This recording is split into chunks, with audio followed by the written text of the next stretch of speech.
UTEP, you know where the miners be. Tune in when the sun goes down, Miner Talk's the word in town. From the Sun Bowl to the lights, we're talking football every night. Win or lose, we're standing tall, El Paso's pride, we've seen it all. Miner Talk, we're keeping it real. Every play, every drill, from the field to the mic, we're all in, ready to strike. El Paso nights, the stars so bright. Miner Talk's got the spotlight. Orange and blue, we never stall. Talking miners standing tall. Franklin Mountains in the back, with the miners on the attack. We break it down every snap. With every fan, we bridge the gap. The Rio Grande that flows so wide. Miner Talk's our city's pride. From the lows to the heights, we're here for those game nights. Miner Talk, we're keeping it real. Every play, every drill, from the field to the mic, we're all in, ready to strike. El Paso nights, the stars so bright. Miner Talk's got the spotlight. Orange and blue, we never stall. Talking miners standing tall.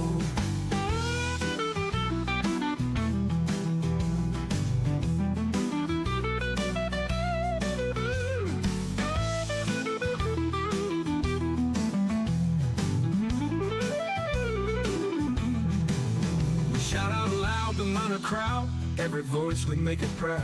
From the heart of El Paso, wherever miners let them know. Miner Talk, we're keeping it real. Every play, every drill, from the field to the mic, we're all in, ready to strike.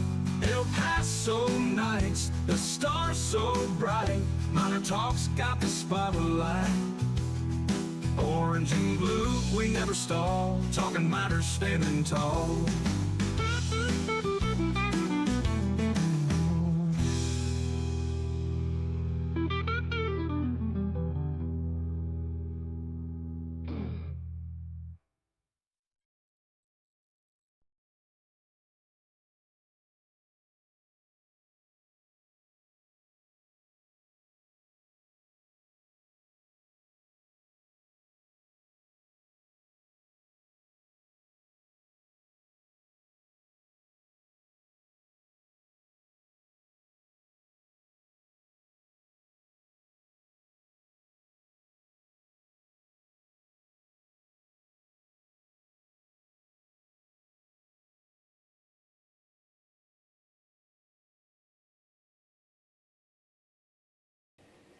All right, we are live. It is Miner Talk, presented by Jack in the Box. I'm Adrian Broaddus, co-host, who joins me every time, whether win, lose, or heartbreaking loss like today, is Sal Montes. We're presented by Jack in the Box. 24/7, 365 Jack in the Box is open all the time here because cravings don't have a curfew. Also brought to you in part by Boomy Dental. Big shout out to Boomy Dental. We got the El Paso Roots poster in the background. Shout out to Boomy Dental if you're looking for a new dentist, if you're looking for a new service out there in dentistry, visit boomydental.com. That's BUMIdental.com. Check out their office on El Paso's east side at 1612 Lee Trevino. Also brought to you in part by Thomas Adams Apparel. You can shop in style with Thomas Adams Apparel. I'm rocking the Orange Swarm hat, even though the Orange Swarm gave up that late touchdown for the Miners. But you could rock one of these hats, the Blue Blaze, the We Fence hats. They're available at thomasadamsapparel.com. Big shout out to Jacob, the whole gang. They made our Miner Talk hats. They're one of our great sponsors here on the program. And that is how we get things started here on the program right now. Miners go up 21-0 in the first quarter. New Mexico State ties it up 21-21. Then 3-3 third quarter. It was a light third quarter in itself that included a Skylar Locklear interception. New Mexico State took the lead 27-24 late in the fourth quarter. It was about 4 minutes left in the fourth quarter. I kept thinking, man, time is running out for UTEP. Not a lot of urgency on that last drive. They end up punting it back to New Mexico State. New Mexico State ends up booting it back to UTEP. UTEP fair catches it at the 3-yard line. They have to do a 97-yard touchdown drive, which on this drive, you had the 2-minute timeout. Then they had a timeout. They go to fourth down. It was a face mask that helped them extend the drive a little bit. An illegal snap on 3rd and 6 pushed them back to 3rd and 11. They had a drop from running back Hassan Wilson. On 4th and 11, It was Skylar Locklear hitting Jalen Brown for 34 yards into New Mexico State territory. And Sal, at this point, I'm thinking, okay, UTEP ties it right here. I mean, it's field goal range. Tanner Cragen can get a field goal right here. 27-all. This goes to overtime. Instead, UTEP scores on the very next play, a 28-yard touchdown strike from Skylar Locklear to Kenny Odom, who, by the way, has struggled over the past couple weeks. And we'll talk about that later here on Miner Talk. But UTEP goes up 31-27. I think it's over, Sal. I think it's game. You say otherwise at this point, late in the game. Yeah, and that's just based off of the way that the game had gone. Let's just say it was reversed, right? And it kind of happened last year. The Miners got out to that slow start.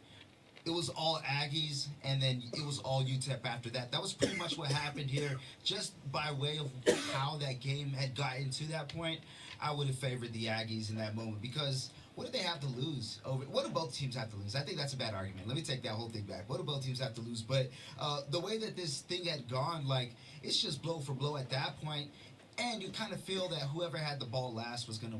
But, Sal, it was only 56 seconds. I agree. It was one of those crazy games, right? It was back and forth. But it was only 58 or 56 seconds in the game. UTEP's defense couldn't hold for 56 seconds and win this. And this was not a field goal that New Mexico State had to get. It was a touchdown. They had to score. And it was a touchback situation. I was thinking, all right, UTEP's defense in a prime position. I know they're without a couple players. I get it. Like, I want to talk about that excuse here later on in the program. But I still believe in this defense being better than that. I mean, where 56 seconds left, they allow a 75-yard touchdown drive that eventually wins the game. DeMonte passes it to TK King for a 10-yard touchdown strike right there. That drive included a lot of different things. I mean, you can talk about that one. You can talk about the fact that the first play, a 21-yard strike to TK King from Adam DeMonte, by the way, backup quarterback for New Mexico State. The reverse call, the call that was overturned, a 9-yard pass that was ruled incomplete. Upon review, it was reversed. It was a 2nd and 1 situation, 10-second runoff, Sal. So they only had 39 seconds. You're right. They elected to use their time. You're exactly right. They had 2 timeouts left. New Mexico State had 2 timeouts left. They elected to use one of those. And the very next play, they gash UTEP with that Dijon Stanley 25-yard run to the UTEP 10-yard line. And then at that point, I was thinking, Aggies smell blood. This is an opportunity for them. And then on the very next play, well, actually it was an incomplete pass on the first play, but then the very next play, a touchdown strike from Adam DeMonte to TK King for a 10-yard touchdown. That's it. 34-31. That's game. Yeah, and that's pretty much all that needed to be said. When it was there, that last drive was incredibly saucy, man. They go 3 passes in a row. Then you get that big run. So you're mixing it up there. And if you're UTEP at that point, it's like we've just been gashed for, 30, 40 plus. Just got through the air, gashed for 20 plus through the ground. The only benefit you have is that the field is smaller at that point, and they can't go off. But I just think when it comes down to it, man, DeMonte was just incredibly poised throughout it all. There were some plays that made you scratch your head if you're an Aggie fan and you're kind of frustrated just off of the pressure that the Miners were getting. But this guy, man, he was just able to make the plays that mattered the most. And although Skylar had those incredible plays, just a little bit tougher, on that final drive, the final, 14, 20 seconds or so. Our telephone number when we get started here on the program, 915-505-6009. We'll open up the phone lines right now. We'll take calls. A lot of people commenting on social media. New Mexico State wins 34-31 in the 102nd edition of the Battle of I-10. Fans are frustrated. Fans are upset, understandably, with all of that. I would say this, as far as an entertaining back-and-forth type of game, this goes right up there with some of the best Battle of I-10 games I've ever witnessed. I mean, I look back to the 2015 game where Ryan Metz threw the game-winning touchdown strike to Cedric Lang at the end of the game, and how that one finished in Las Cruces in favor for the Miners. What a finish that one was right there. Like, that one was one of the best ones that I can recall from this rivalry history. I mean, last year's was a back-and-forth affair with the Miners really pulling away in the final couple minutes. And I would say, like, you could pinpoint other times in this rivalry, in this time, where they've had some success. So I just want to see, where this one ranks. So if you want to weigh in on that, 915-505-6009. Noticeably upset fan base right here after this loss tonight. This is one of those where UTEP had it in the bag. They were up 21-0 early, Sal. And, after they were up early and after they were up big, I think a lot of fans felt pretty good about this team. They were thinking, wow, this is the way that they can go out from Conference USA, leave to go to the Mountain West. They're not going to play next year between UTEP and New Mexico State. So it's a good way to end things off. Maybe kill the Aggies in this one, like a full throttle type of effort. But instead, they allow 21 points in the second quarter. And Sal, I think the defense has regressed. Obviously, I know that they've hit injuries. I know guys like Xavier Smith has been out, or he was out this game. Neil Campbell out for the last 2 games. That's a really tough thing right there as your top corner. You also, in this game for the final drive, were without Micah Davey, the linebacker. But it goes back to what was said before the season started, Sal, and it was that this coaching staff, the team, felt really, really good about the depth they had. And, yeah, you miss some of your senior leaders. You miss some of the best players on your team in critical situations. That is going to hurt, no doubt. But this is the same team that touted their depth all offseason long. They really love their recruiting classes. So, when I hear things like, 50 to 60% of the freshmen are playing currently, I'm thinking good. This is year-to-year roster making. If you're not going to play the freshmen now, they're going to transfer and go elsewhere and never play for UTEP ever. So in my opinion, I'm like, well, yeah, you kind of do want to play them, and you kind of do want to flex your depth late in the season when everybody's hurt. It's not just UTEP. Everybody's dealing with injuries, significant injuries late in November at this point in the season, late in the season right here. You don't think the Aggies have gone through their share of injuries as well, Sal? I think it's a double, it goes both ways, right? Where UTEP maybe wasn't as healthy on the defensive side of the ball, sure, especially in critical moments, didn't have Micah Davey on that final drive. But at the same time, Sal, this is a coaching staff, this is a team right here that touted their depth. And in reality, I just think the depth only took them so far this season. Even then, too, let's say the depth is there. How on par is it with the competition that they're going against at the same? Good point. So it's kind of like we had the argument earlier. Effort is great. You can fight hard all game, but the other team fights just as hard, but they're a little bit bigger, stronger, faster, whatever it is, it's likely going to go in their favor, and that's happened a lot. We've seen it in these close games. Kennesaw, Missouri State, just down, and that was a good game today, by the way, between the two. But just down the stretch, see how close the games are, but then to kind of get away from the Miners, whether it be by way of the other team just being better or some mistakes that shoot the Miners in the foot. So, everybody's dealing with injuries, man. Look who was starting for the starting quarterback for the Aggies tonight. They didn't have their There you go. Their side. So I don't want to buy into all of that. I just think what it came down to is if we're gonna say you could throw records out the books, you could throw everything out the way when it comes to a rivalry game, we could throw away injuries too. Well, I think that's a really good point. 915-505-6009. In this game, total yards in this matchup, New Mexico State ran 80 plays for 470 yards. UTEP 64 plays for 399 yards. Aggies almost 500 yards of total offense in this one, including 276 through the air with their backup quarterback, like we mentioned right here in DeMonte. You look over on UTEP's side of things in this matchup right here. I could point out the penalties, Sal. 4 for 40. It's just at inopportune times. That's how I would characterize those. I think you'd agree with me on those. Third down conversion, 6 of 15 isn't enough. Red zone, they did a good job. Fourth down, 2 for 2 for the Miners, so they did a good job there. Holding New Mexico State to 8 of 16 on third down, not bad either. But, at the same time, it's just not enough. in this matchup right here. By the way, UTEP was +1 in the turnover margin and still lost. Like, tell me when's the last time that's happened with this group the way it's built right now. So those are just some of the stats to look at here as we get started with Miner Talk. A lot of comments coming in online. If you want to weigh in, hashtag Miner Talk. Tweet us at 600 ESPN El Paso, or chat with us on our free mobile app in real time. That's where you can chat with us here on the program right now. Also want to mention our telephone number, 915-505-6009. We're going to get to some calls here in just a second. And then I do also want to mention, of course, what we are doing out at the District Pub and Kitchen West, 3233 North Mesa. They're the spot that we were at beforehand. They're currently hosting a post-game party as well. So if you want to watch any college football, you're looking for a spot to eat after the game, the District Pub and Kitchen West, 3233 North Mesa, one of our great sponsors here on the program. As we continue later on in the program, I do want to mention, I do want to talk about the best Conference USA home games.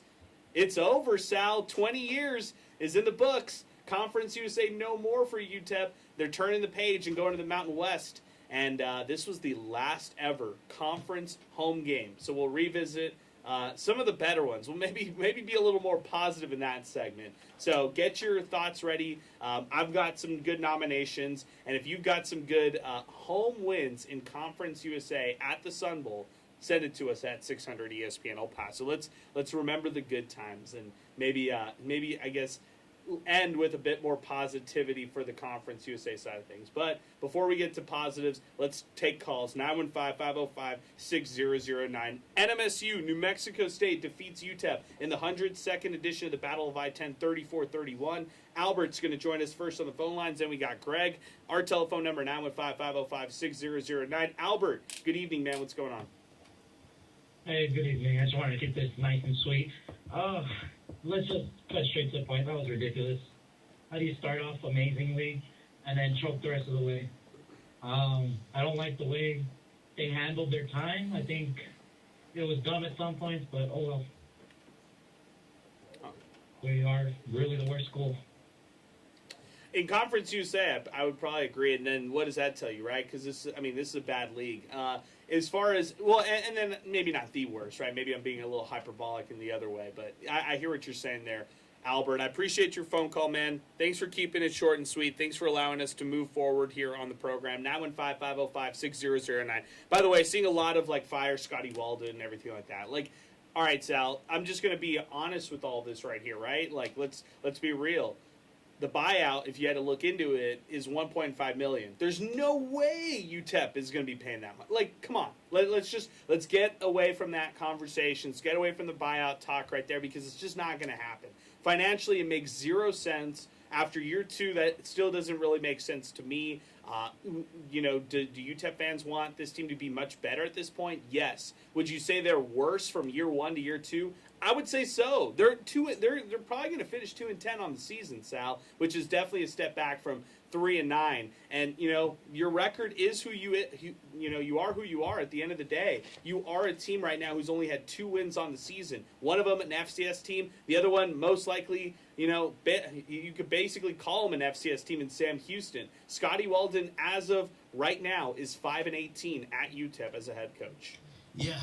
That's a tough record, especially when one of those losses is to an FCS team. So if we're going to be honest, it's really just 4 wins. I'm not going to count that Tennessee Martin one. I don't care that they only won one other game. So I think if you want to be able to showcase your true talent and say, hey, this is the place to be, you got to be able to produce on the field. And it's no knock on Walden. We weren't doing it much, with the previous administration. It was a bit better, but, I mean, it's just not a rich history when it comes to UTEP football over here. There's a UTEP player who goes to the NFL. Get your hidden gem every once in a while, but I think a fair question would be like, is it worth it to see what could happen in year 1 of the Mountain West with the current administration by saving that money, or would you rather just fight it and move forward? That's a question that I think a lot.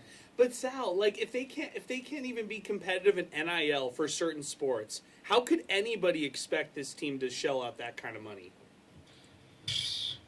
Got to think differently. I don't know. And there's a lot of programs that deal with this, but some... That's true. You know what I mean? Some find it out. And even then, too, who knows what this whole NIL world looks like in 5 years from now? This could be apples compared to oranges down the road. Like, who knows what those figures are in a couple of years? 915-505-6009, our telephone number, 600 ESPN El Paso, Twitter next, 600 ESPNElPaso.com. Greg is going to join us next on the phone lines. And before we move forward, let's pause 10 seconds for station identification. You're listening to Miner Talk, brought to you by Jack in the Box here on 600 ESPN El Paso.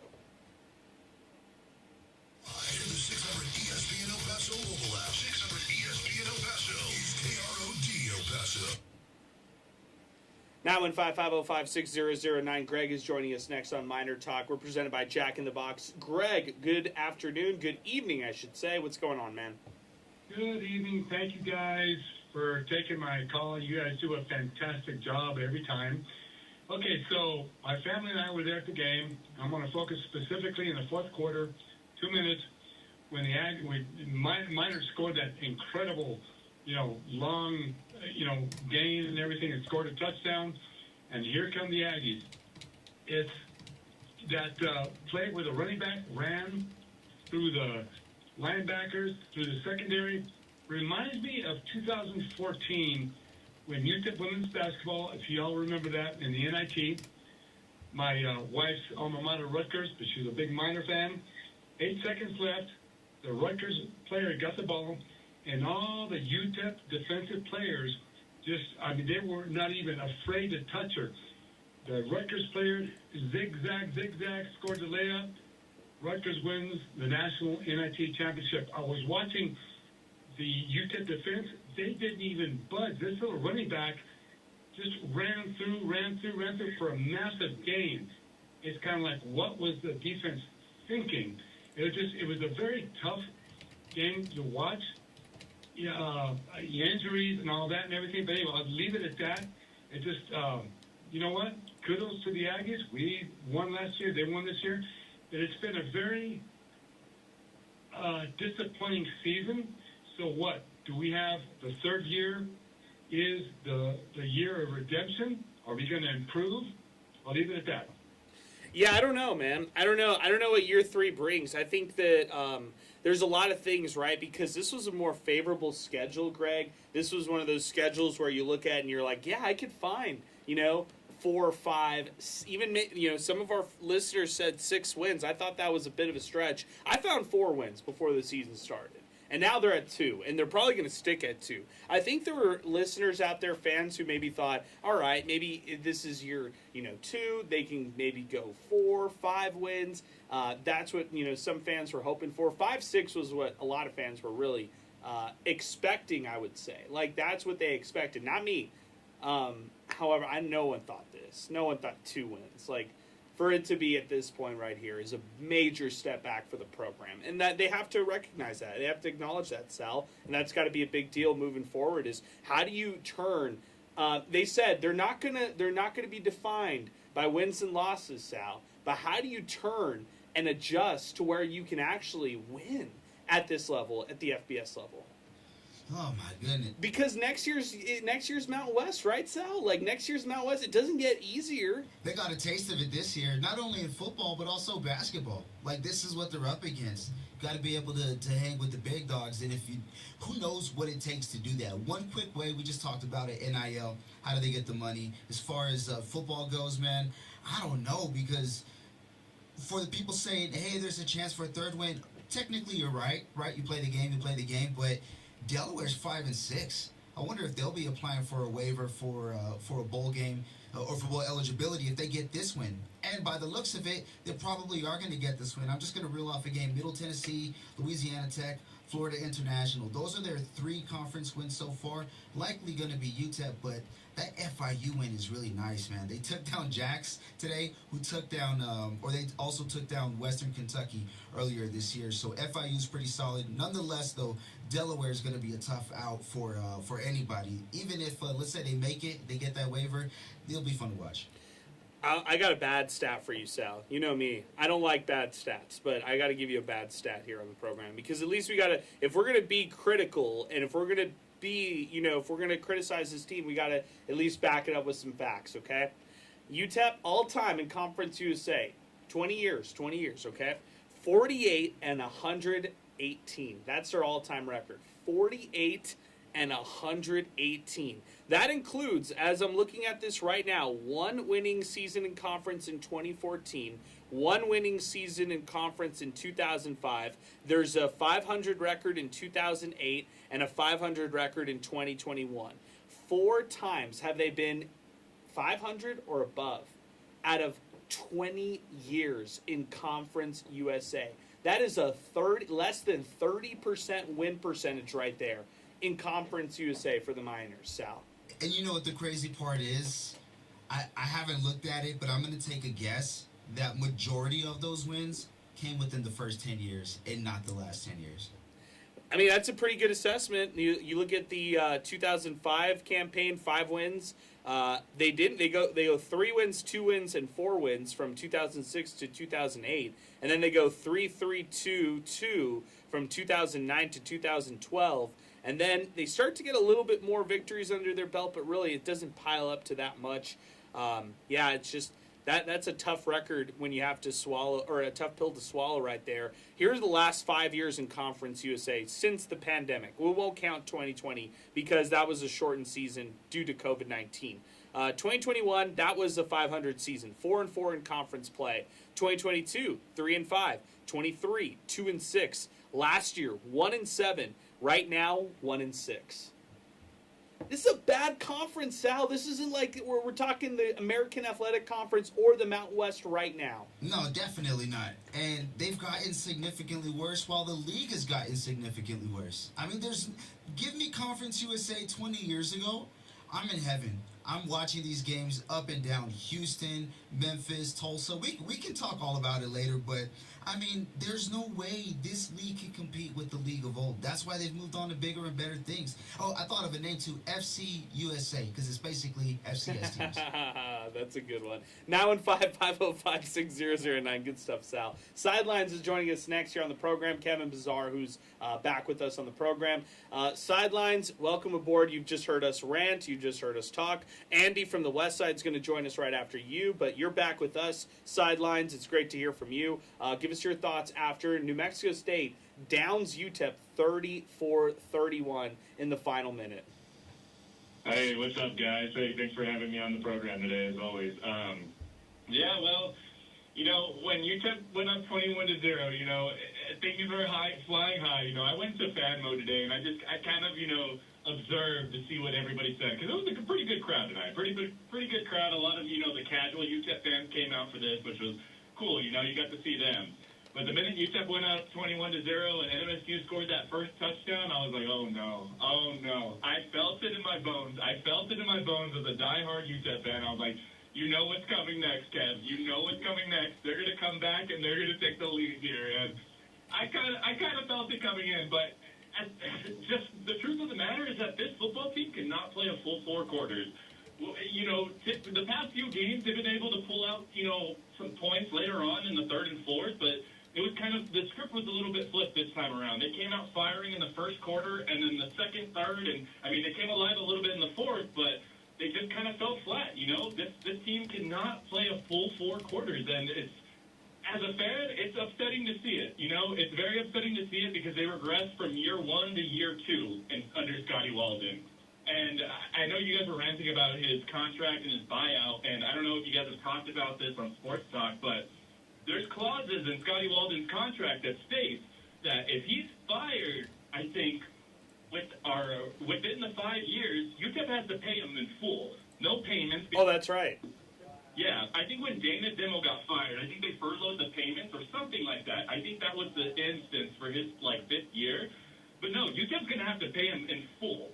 And Scotty has got a hell of an agent for negotiating that deal. And truth of the matter is that even if UTEP waits until year 5 begins, they're going to need $800,000 to buy out that contract. So truth of the matter is we're stuck with Scotty Walden for 5 more years. So all the fans saying, fire Scotty, it's not going to happen. It's not going to happen, guys. And It hurts me to say that, but it's just the truth, guys. UTEP's not going to fork up $800,000 to buy out his contract. Well, but also, Kevin, and I, I appreciate you as always, man. Thank you for weighing in. But at the same time, like, they're not going to justify that kind of expense right there. They're going to say, hey, it's only year 2, going into year 3 of 5. By the way, it's 3 more years after this year. They'll justify it. They'll spin it their way as well. And I didn't want to come out here and say, like, this is where we stand. I'm just trying to state the facts when it comes to this subject right here. And then, Luca Motominer was texting in the program asking when does Center's contract expires. On the current one that he signed back in 2021, the final year is at the end of May. Well, it's 2026 of May or whatever, the August period, whatever, the May through August period, whatever that looks like. So Heather Wilson and Jim Center will have to have the conversation if he wants to continue to be extended or if he wants to be the athletic director at UTEP or what that's going to look like at the end of it. I stated this very similar to how we talked about Joe Golding's contract last year. UTEP's just going to be kind of in this proverbial fork in the road type of situation with Center's contract. If we're opening up that can of worms, on one side, they're going to suggest, well, okay, let's extend him. This is the athletic director that is at UTEP that's moving UTEP to the Mountain West. Facilities have been upgraded, all of those kind of things. The other side is, let's not extend him. Let's move on and find a new athletic director. That could be another perspective, they say. And, hey, the wins in men's basketball and football have not happened. The hires have not materialized for those sports right there. And, you have some success in other sports like women's volleyball, but you don't have success in other money-making sports where you really need it. And then the other one is a retirement, which, that also it could be in play. So there's all these different paths that could happen at the end of the year, and we'll find out. I mean, that's going to be a time will tell kind of situation for the athletic director perspective. But right here, right now, I agree with you, Kevin. There's no chance that they move on from Scotty Walden. None. Like, that's just not going to happen. And I know that there are listeners who feel passionate the other way. Okay, you do it then. You fork up the $1.5 million that UTEP doesn't have. By the way, UTEP's already struggling in resources for NIL. They're already behind the 8 ball when they go to the Mountain West in that category right there. So you want to talk about a bad week for UTEP? How about going into a overtime game against a Division III school in men's basketball? How about bowing out in the opening round of the Conference USA tournament? And how about losing in the Battle of I-10? What a week, Sal Montes. What a week. We were texting when UTEP was playing St. Thomas, and throughout the game, we were kind of like, this might have to be a possibility, man. Like, the unwritten might just be jotted down in the history books. And it's crazy. Like, I understand it, right? They got hoopers. They're a solid team, and they're a power in their Division III rank. But, I mean, I'm seeing all these responses like D3 can ball, D3 can this. It's like, we're not disputing that. We're not saying we're not saying that they suck. We're just saying UTEP, a Division I team, not even just UTEP, a Division I basketball team should not even be doing this. And it reminded me, just to be a little bit silly, but back when Kevin Durant was with his last year in OKC in free agency, there was that hope of like maybe he doesn't sign. But the whole time, I should have been thinking, why the hell is he interviewing with the Warriors in the first place? That should have been the indication that he was leaving. My point is that they never should have even been mixed together. It should not have been that close, and that it was just a terrible feeling all throughout. Like, they had to rely on heroics just to tie the game, and then more heroics just to win the game. So if they don't get that third rebound, it's a completely different story. Yeah, I'm still not over that one either, Sal. I'm still ready to continue to talk about that one. But I also wanted to say this, too. Like, even if, St. Thomas won that game, and they probably deserve to win that one for basketball, this is the last thing I'll say. I don't know if we would have done MinerTalk. MinerTalk would have still done more bad than good after such a reactionary game like that. You're only taking hyperbolic negatives from that one right there, and it's not going to be a lot of substance off that one. Kevin, if you're still with us, anything to comment on the bad week? Sal tweeted something a couple of days ago, and it made a lot of sense to me, and it's the truth. UTEP athletics just needs an overhaul, like a complete overhaul, and we're going into the Mountain West, guys. We've been a bottom barrel Conference USA school in an FCS conference. Conference USA is an FCS conference. I don't care what all the burners are saying on social media and stuff. This is a glorified FCS conference. across all sports almost. And UTEP's been a bottom barrel in damn near every sport. Except volleyball, but even then, volleyball can't finish the deal. So they need an overhaul. From the coaching staff to administration, something needs to change in order to be more competitive in the Mountain West. Because if you go into the Mountain West with the same mentality you have in Conference USA, you're still going to be at that same position. Just a human punching bag to every other school. All right, Kevin. Appreciate you, man. Thank you for weighing in. 915-505-6009. Andy has been patiently waiting on Miner Talk with us. We're presented by Jack in the Box. We'll take a break here in just a little bit, but we'll burn through some calls before we get to a break. 915-505-6009. That's our telephone number. If you've been waiting to get in on the program, now's the time to do it. Andy, good evening. What's going on, man? The other patiently waiting thing I've been doing is for a win this year. That's a good one.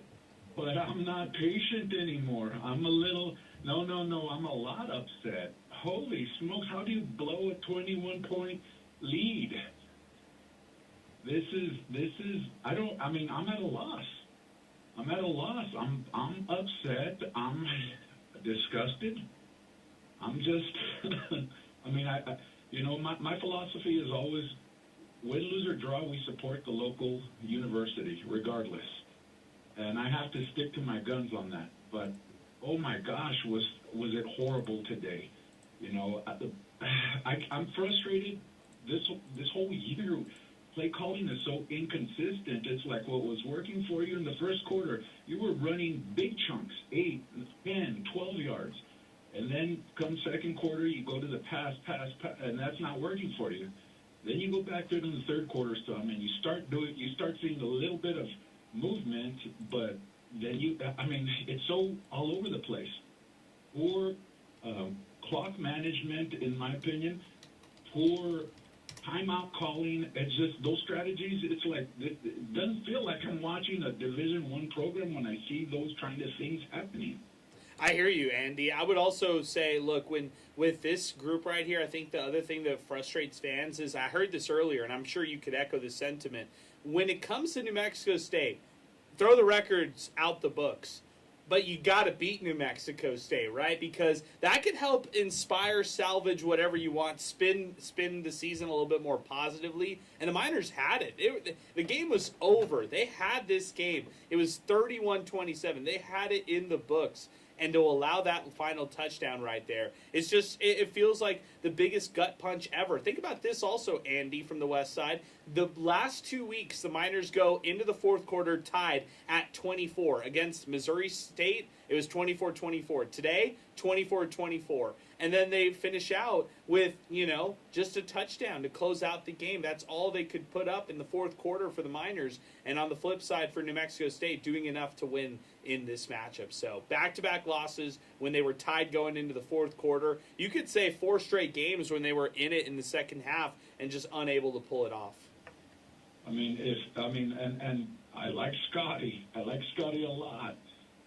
But it's like all that energy is, to me, wasted energy if it's not sealing the deal, if it's not, a final kill. All the jumping up and down on the sidelines throughout the whole game, after you've given up 3 touchdowns in a row, it's like it starts getting irritating. The banners on the side, when it's like it blocks out half the view if you're in certain spots, and I'm in one of those spots, and in certain parts of the game I can't see, I have to look up at the screen. It's all these little things where it's like I keep on getting irritated, and it's like it's hard to cheer you guys, and I'm going to cheer you guys, but it makes it hard when I'm getting irritated with all these things happening in the game.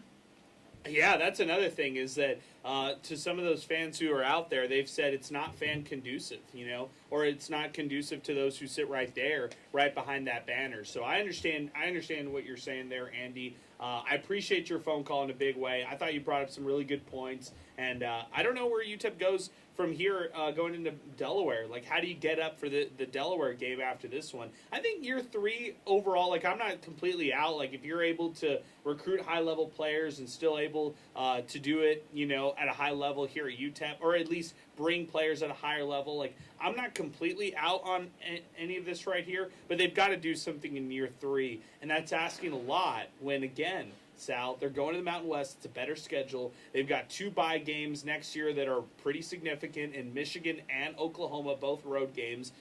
It's just an uphill battle from there, man. And I don't know. I mean, you're going to have to try to find those, whatever it is, 5, 6, 7 wins next year in year 3 to show some substantive improvement year over year. Well, one positive that they'll gain, and this is kind of a positive for anybody jumping up a level in terms of when you join a new conference, but it's a different market that they can tap into for recruiting. You know, who knows what other players that they can get, not just specifically this pipeline, which is kind of, I don't want to say smack in the middle, but it's close to the middle of what that Conference USA geographic is. I'm not saying you still can't hit those areas, but that's what I'm hopeful for is, like, can they get players that are conducive to your play style? Like, are they going to be able to get some big hogs on the line, you know, some out from the Colorado area, you know, Arizona, whatever? I'm with you on the line, Sal. I think it's a great point. You know what I mean? And then as far as defense goes, I think the recruiting on defense, like, of course, everything can be better, but if there's something that's closer to being, you know, what you want it to be, take today aside, for the most part, the defense has shown. Yeah, I would agree. Our telephone number, 915-505-6009, 600 ESPN El Paso, Twitter and X, 600 ESPN El Paso on our free app. You could chat with us in real time.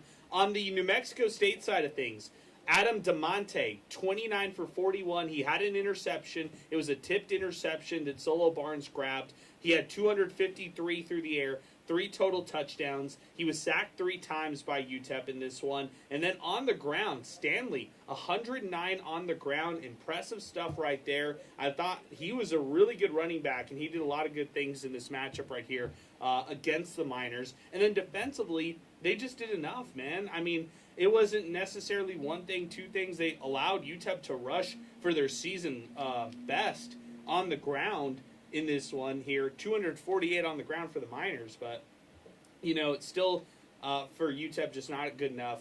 Didn't make it happen when it was when it mattered most. And now UTEP here is reeling. They're 2-9. They're going to probably finish out the season 2-10. We'll see. It's on Scotty Walden and this team to go out there in Delaware, put out a better product than what, you know, how they closed out here today. And just a really tough way to go out here when it's all said and done. 915-505-6009, 600 ESPN El Paso, Twitter and X, 600 ESPNElPaso.com. Milkman is next up with us. Milkman, good evening, man. What's going on? Hey, what's going on, guys? Long time no talk, man. I feel like it's been a while. Yeah, it has been.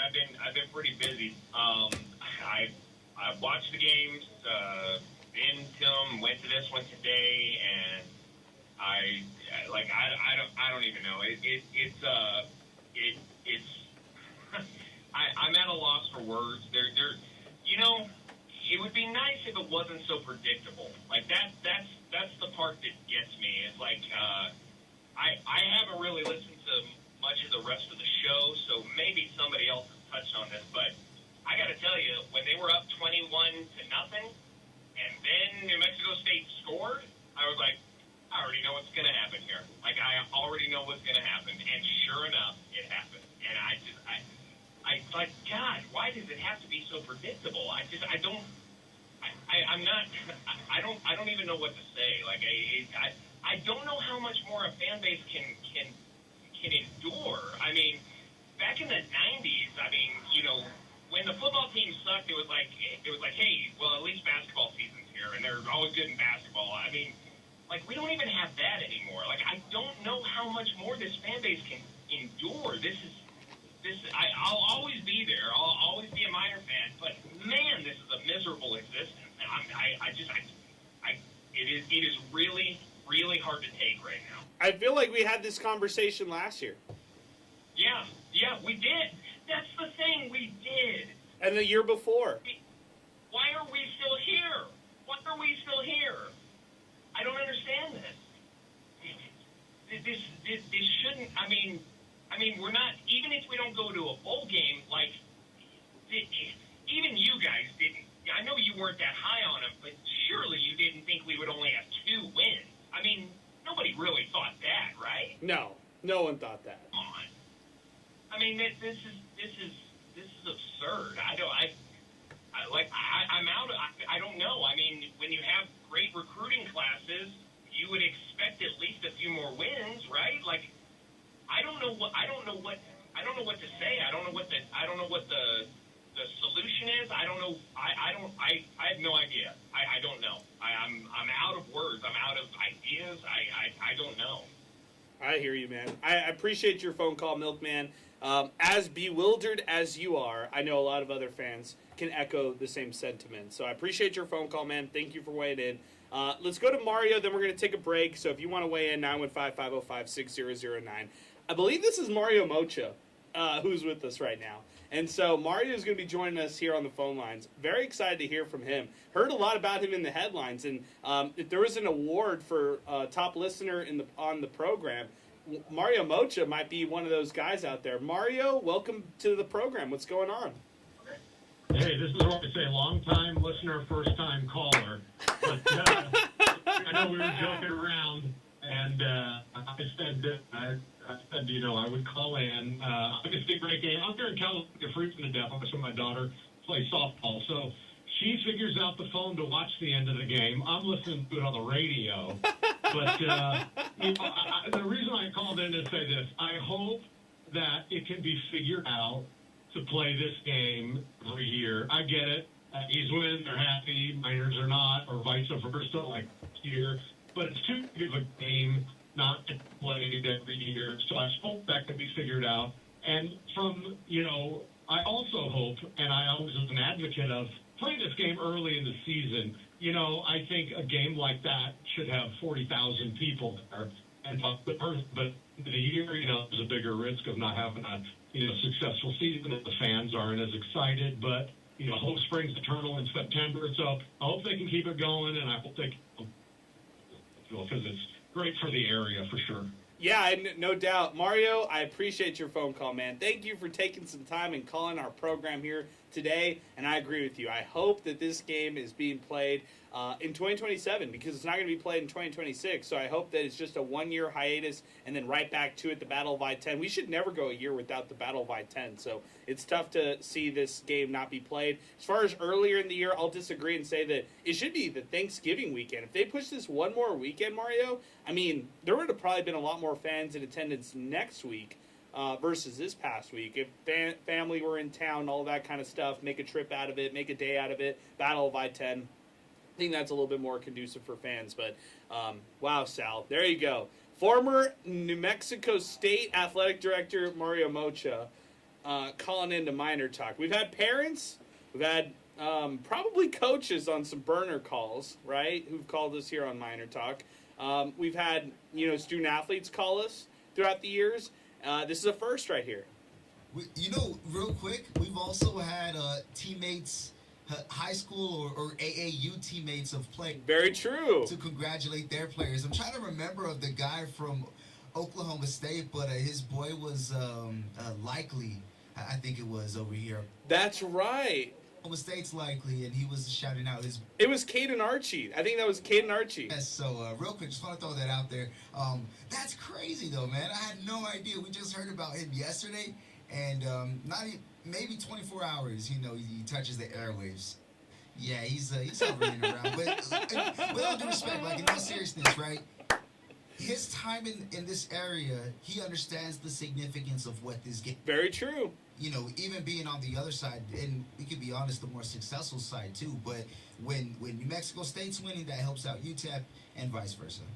915-505-6009. That's our telephone number. We're going to take a break right now. When we come back, more of Miner Talk. We got calls to get to, 915-505-6009. Augustine Chuco, hang with us during the break. If you want to weigh in, now's the time to do it. 915-505-6009. 600 ESPN El Paso, Twitter, and X. We're brought to you in part by Boomy Dental, Thomas Adams Apparel, the District Pub and Kitchen West, 915 Tours, New Start Homes, and, of course, Miner Talk is brought to you by Jack in the Box. More in a moment, right here on 600 ESPN El Paso.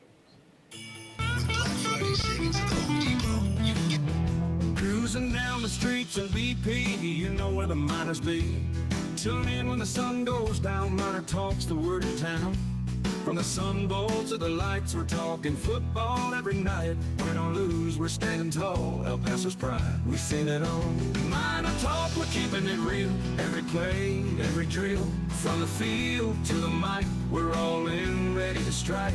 El Paso nights, the stars so bright. MinerTalk's got the spotlight.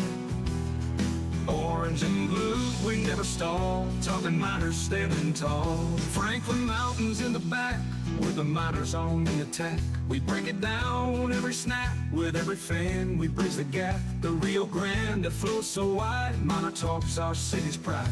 From the lows to the heights, we're here for those game nights. MinerTalk, we're keeping it real. Every play, every drill. From the field to the mic, we're all in, ready to strike. El Paso nights, the stars so bright.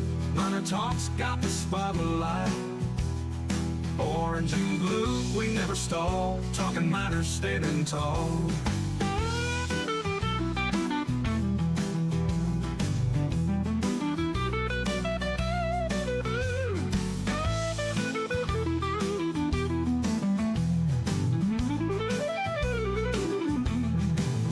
Shout out loud, the Miner crowd.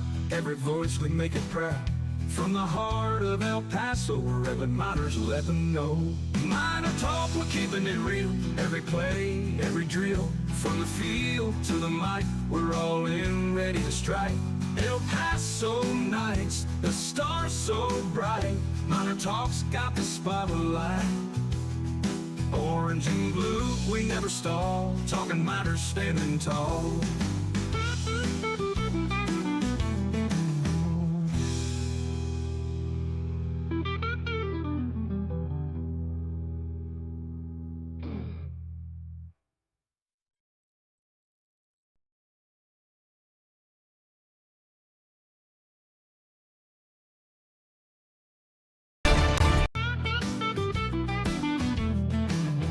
Cruising down the streets in BP, you know where the Miners be.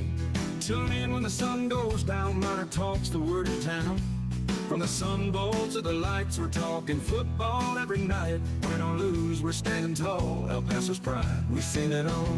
MinerTalk, we're keeping it real. Every play, every drill. From the field to the mic, we're all in, ready to strike. El Paso nights, the stars so bright. MinerTalk's got the spotlight.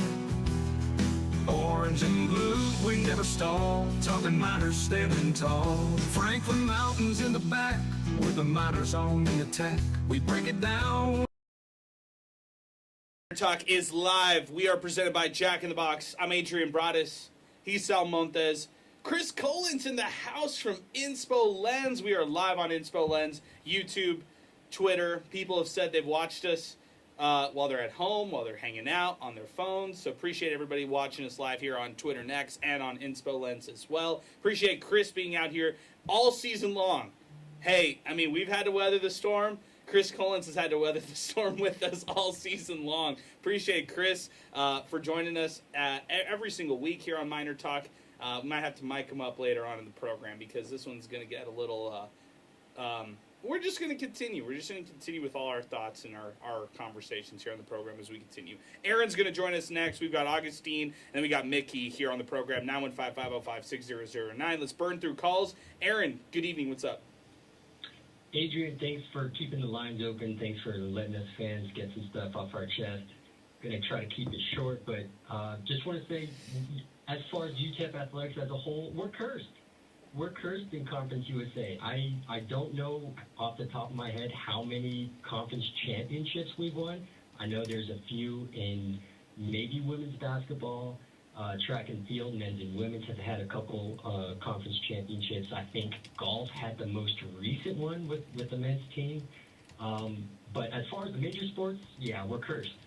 So silver lining, we're leaving Conference USA, get a fresh start with the Mountain West. Hopefully that'll change things around for us as fans.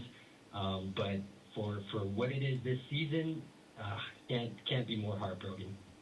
I hear you, Aaron. I hear you. Any thoughts on the future for UTEP?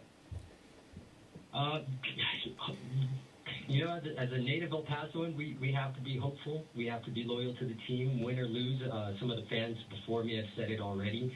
We have to show our support, but there's nothing unless we start showing up to the radio shows with Taish and with Coach Walden and start expressing our frustrations to him, you know, maybe face to face. But we can't afford the buyout on Walden's contract. We're stuck with him for 5 years, no matter what. Hopefully, the next 3 years will be a lot better. And I think the hottest seat right now is looking at Gym Center.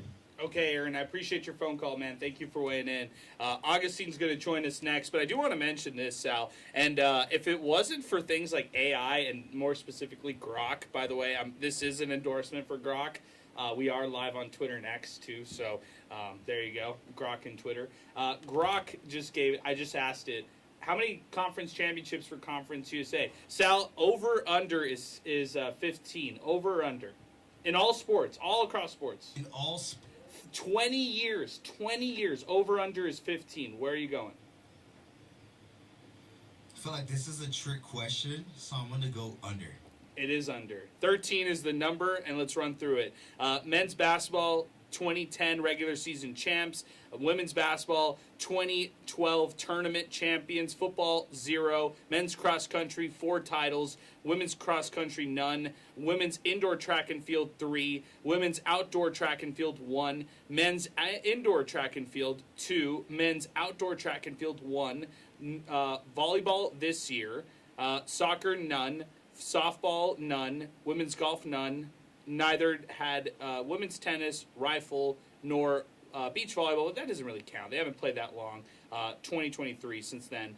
So we're talking about 13. Make it 14 because I want to include that volleyball title that they just won this past year. So let's make it 14. But the scary and the sad part is that there's 2 championships, right? There's the regular season and there's the conference tournament championship. So that's basically 40 championships, you know, if you spread it out 20 times 2. So I don't even know, man. That's crazy. Yeah, it's not a great number right there. Yeah, I'm with you. 915-505-6009. Augustine is next up with us. Augustine, good evening.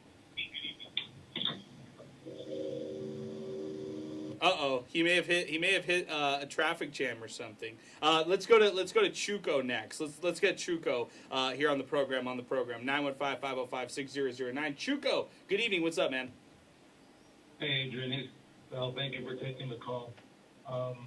You know, as fans, I mean, we got to support. But I mean, honestly, yeah, I was so disappointed today. Somebody called earlier about. It was kind of like it was predictable. When they went up 21-0, my first thought was, look, NMSU is going to come back. And what did they do in the second quarter? They did. And then at the end, we scored that touchdown at the end, and it was just so predictable. You know what? NMSU has a chance, and they do it. It's just, I don't know. My personal opinion, I think the entire, well, not entire, but basketball, in my opinion, needs a reset. I'm not a fan of Golding. I don't understand how, after year 4, losing the majority of your team, all of your assistant coaches, you get an extension? I don't understand that play call. Walden, I mean, he's in year 2, so I don't want to say that we need a reset there, but he needs to look really hard in the mirror and just wonder what it is that he's not getting right, because the talent's there. It's just, are we putting it together correctly? In my opinion, no. So anyway, I'm on my way to the women's basketball team, game right now. I support. I wish everyone well. But, yeah, you can't deny that as fans, they make it very difficult for us sometimes to rah-rah and cheer them on. But we do it, and I'll still do it. Okay, Chuco, I appreciate you, man. I know you're a diehard fan. You're going to support, win, lose, or anything. Like, you're going to stick with this group, so I got you. Mickey's joining us next on the phone lines, 915-505-6009, 600-ESPN El Paso, Twitter next, 600ESPNElPaso.com. Mickey, good evening. What's going on, man? Good morning, and good evening, and Friday. Thank you, guys. Hey, good morning. Good morning, my friend. Morning, right? It feels like it's the morning after the punch I just got after the football game. But couple of things. Been a fan for close to 50 years. This has been the absolute worst last several years. And I'll tell you what, the guy, in my opinion, who's done more with less of anyone in the region over the last 10, 15 years is Mario Mocha from New Mexico State. I would love to have that guy heading our program. I guarantee you things would turn around. He understands the region. He understands the culture. He understands the dynamic between the students and the athletic department. That guy, to me, is number one on my list because we do need a reset. I give money to the Miner Athletic Club. Season ticket holder. I'm at the D3 game today. And shout out to El Paso for showing up today. I don't know how much more the fans are expected to take, but if I was talking to the university president, or to me the buck stops with her, you do need to have a 180 with the athletic program, and Mario would be absolutely number one on my list right now.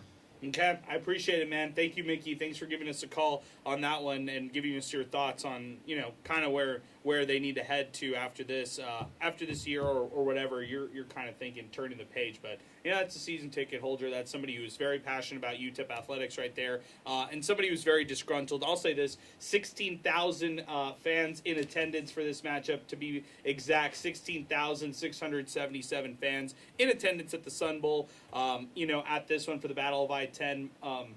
I would say it was a good crowd, man. Both sides. I mean, Las Cruces traveled. We've taken some calls from Cruces as well. We welcome the calls from the Aggies fans as well here on this program.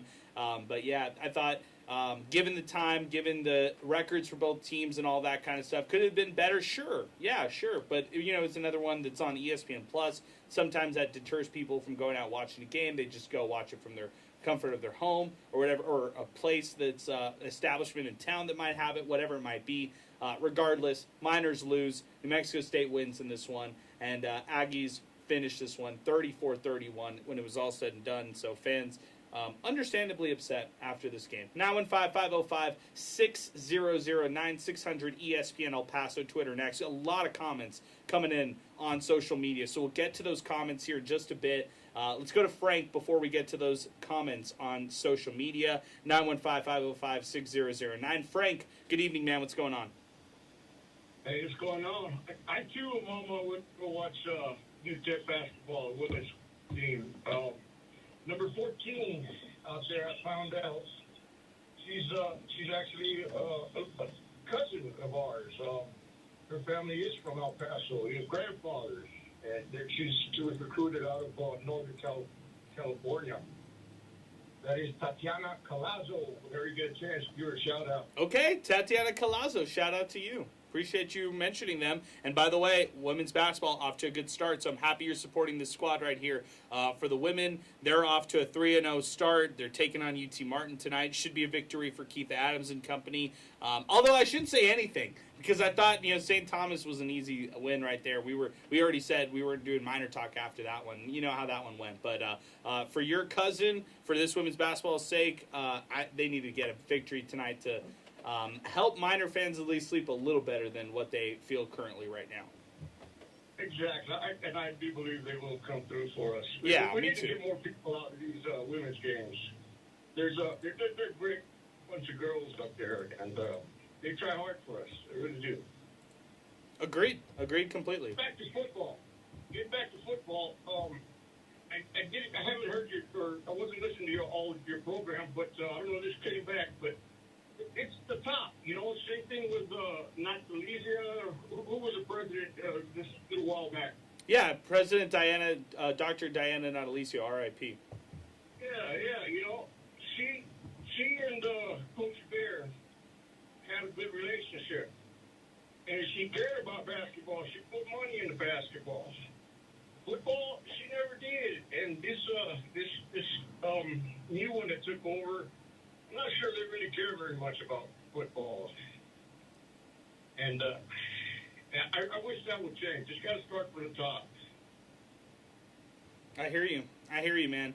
Frank, I appreciate your phone call, man. Thank you for waiting. Thanks for your thoughts here after this one. 915-505-6009. We'll get back to the calls here in just a bit. Let's go to Twitter next. A lot of comments coming in, so we'll check in there. Still to come, best home games of all time in Conference USA. We'll run them down for you. We'll give them all to you here on the program. Carlos Calero. Scotty should know that he should argue the ref's botched job with the play clock at the end of the half. And why call a timeout before a punt? Missed out on a possibility of 3 points with a 3-and-out at the end of the first half. Ridge Eagle, ELP. Scotty needs to be making a lot of offseason changes. The discipline on the team is insanely bad. Need to get better quarterback play. You have to get a quarterback, and if you have to make changes, the offensive coaching staff do it, including Scotty Walden giving up play calling and offensive coordinator duties. This is coming in from Alfonso Frias. I don't want to hear anything about the hustle and the competing. People need to start being held accountable, from the athletic director to the players across all sports. UTEP isn't ready to compete in District 6A, let alone the Mountain West. This is from Brandon Vaughn. They talk about progress, but this is a horrific regression in year 2 under Walden. Slowly losing more and more confidence in whether or not he is the guy to lead the program moving forward. Embarrassing loss as an exclamation point for an embarrassing year. AFA 99 checks in with this one. I really, really hope this is the last game of a lame excuse of a cheerleader as a head coach for UTEP. I don't think that's going to be the case, AFA. Alfonso Frias. I didn't think a 3-win football team could take a step backwards, but UTEP has proven prolific at crashing through the basement in spectacular fashion. Tim at That El Paso Guy. MinerTalk. There is nothing to say here. Same abysmal football week after week. Horrible play calling, horrible clock management. Walden needs to be fired by the morning. He is not it. No improvement on the field. Going to the Mountain West with him is going to be a disaster, as it already is. Poncho. Coach Scotty Walden got out-coached. Defense failed to show up once again. Curious as to what Scotty will say about the progress that the team has made. Can we start a GoFundMe to raise money to pay for his buyout? This is Tyler Wilson. Welcome to rock bottom, UTEP fans. Football blows a 21-0 lead to New Mexico State the same week that basketball beats a D3 team in overtime. Center, Golding, Walden all have to go. Until then, nothing will change. Hashtag MinerTalk. David Castro, only UTEP could turn a prevent defense into prevent winning. Okay, come on. That was a good line, all right? I'm gonna interject there and say that was a good line. David Castro, only UTEP could turn prevent defense into prevent winning. Another chapter in a decade-long tradition of inventing new ways to lose. Classic Miners, decades of mediocrity, and somehow this season still finds a way to be worse. Luis Velez, terrible teams do terrible things. Complete misery from coaching staff to the field. Walden is not a Division I coach. 2025 was a regression. God help UTEP athletics next year when they play real teams. 1-10 season? ? He's not counting the FCS game, Sal. So he's saying 1-10 right there from Luis. Yeah, and honestly, I feel the exact same way. Like these, in the same way that St. Thomas was an exhibition for them against UTEP. I know technically it'll count for the record, but me personally, I just can't vouch for that. I can't respect that seriously. Yeah, I understand that. And as far as Tennessee Martin being the one team that, UTEP beat at home, Sam Houston being the one team that UTEP beat on the road, not quality wins right there. No, it's just not. 915-505-6009. A couple other, actually a bunch of other tweets to get to. George Cooper. Next week will be another loss. Time to either drop the sport, get a new staff, starting with gym center and coach enthusiasm. At Leo_Miner_fan tweets this. I thought there were signs of progress to begin the season, but man, they've taken huge steps backwards. How will next season be even different? It's difficult to believe that it will be. Matthew Castro. It doesn't get more UTEP than this. I remember when Scotty Walden took the job, he said that we weren't rebuilding. The plan is to win now. He is in over his head. David Castro, opinion. People forget the geopolitical reality UTEP recruits in.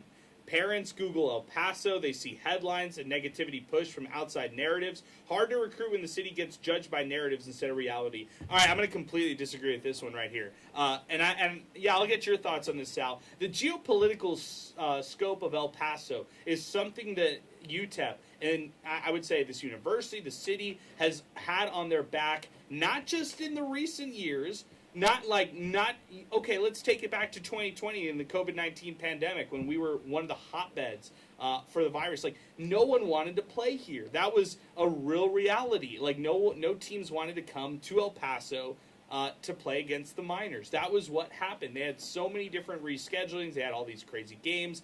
And that pandemic-shortened season was absolutely ridiculous. Before that, before the NIL and transfer portal even hit, UTEP was facing those challenges.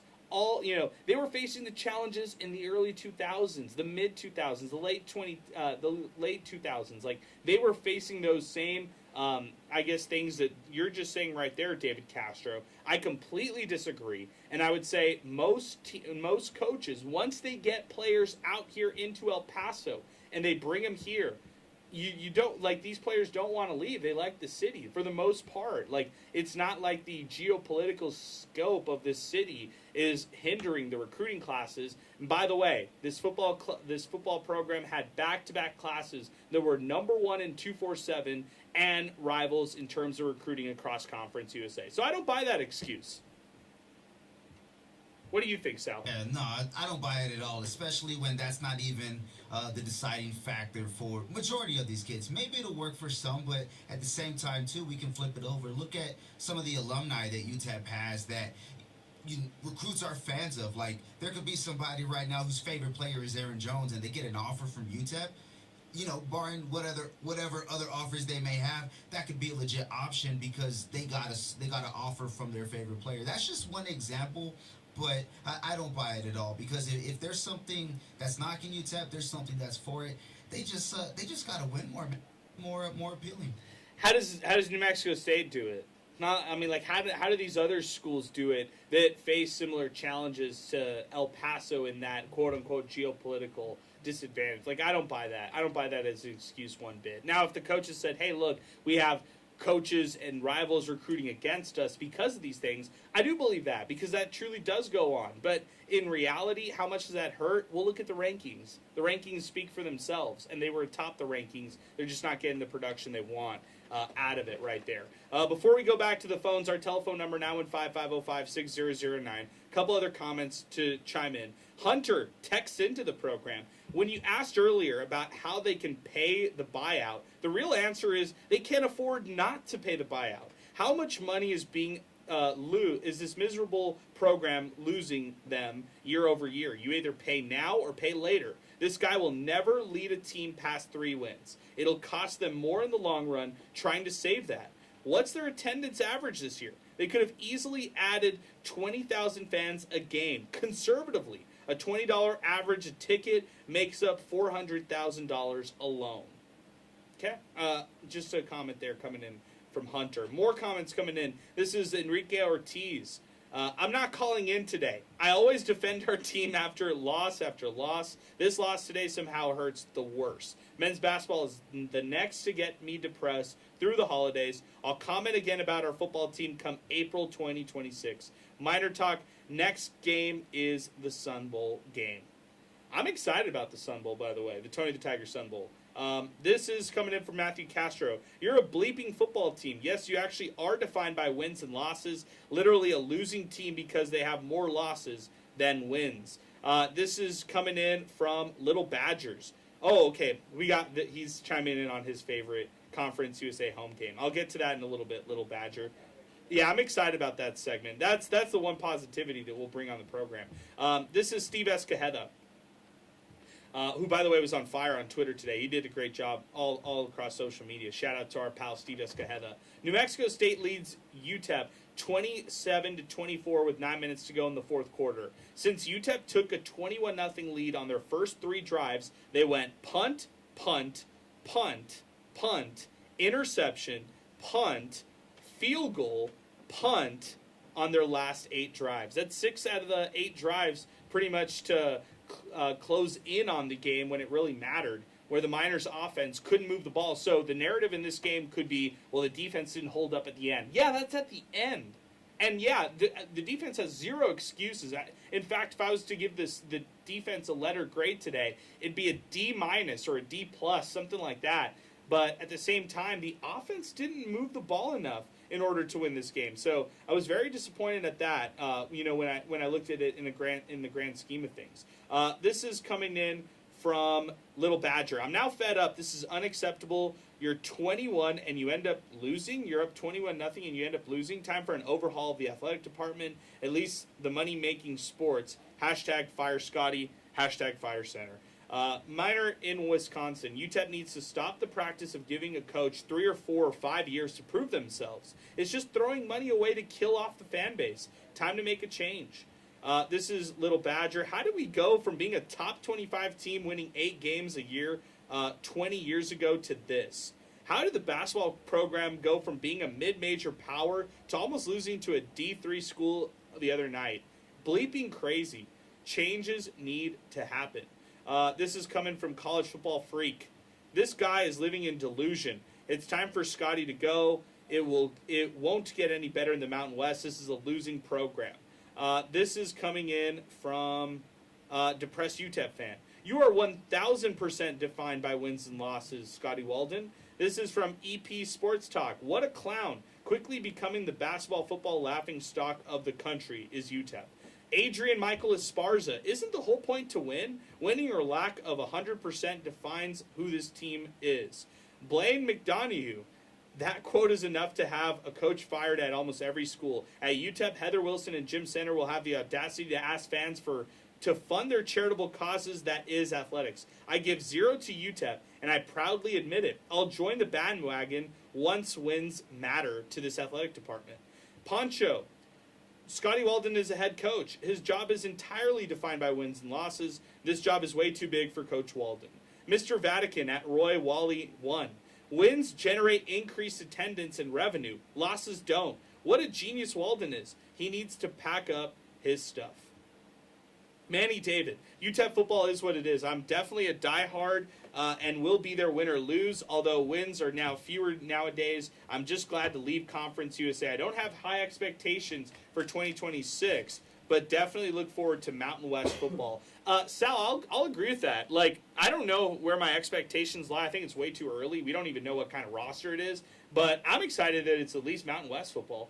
Yeah, I think what we can do is kind of like with we do way too early outlooks. We could do a way too early, pre-Mountain West join, type of look at it. But no, you're right. And even then too, like, what does the new Mountain West look like in its own? Like, we also got to be real here too.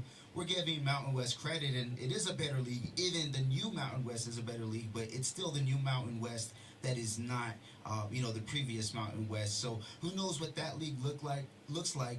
It's just really hard to tell as well, because the same way that teams want to get better, they can still get worse. There's some teams in there that, they're just a couple steps ahead UTEP, but who knows if they have a bad offseason, other schools could be catching up. Let's go back to the phones, 915-505-6009. James is next with us. Then we got DeMayer, who's going to join right after. James, good evening. What's going on, man? Hey, good show, man. You guys always do such a great job, and you're so objective and Appreciate professional. it, man. And you give a great platform to everybody's concerns. My biggest concern, and my wife and I were talking about it right now, is I disagree. To me, the biggest issue is the lack of hope. And there is no hope for next year if we remain with the same characters in the show. To me, it starts from the very top, and it's Jim Center and Joe Golding. Scotty, maybe another year, but after that, and people can say, well, we can't find out. Well, it is the responsibility of the president of UTEP to find a way to get it done. Go out there and find the money to replace and get some good quality coaches and get that fan base back in, because more and more people are going to give up not only their basketball season tickets, but then now it's going to be all of football, and it's going to be all of the donations. So she had better get out of her office, get off her desk, and start going and finding funding to revamp and reset this athletic program. it is in dire need of some major, major, major change. Thank you very much, guys. Keep up the good work. I mean, it's been tough. I mean, it's been really, really hard, but one of the hardest years that we've ever had. I hear you, James. Yeah, and as far as just like athletic years, I'm behind you on that. I mean, it's been a tough one right here in 2025 and 6, and it's just getting started, right? This is from Anthony on the app. Wasted my money to go to Springfield, Missouri last week. I'm glad they're going to the Mountain West, so I won't be tempted next year.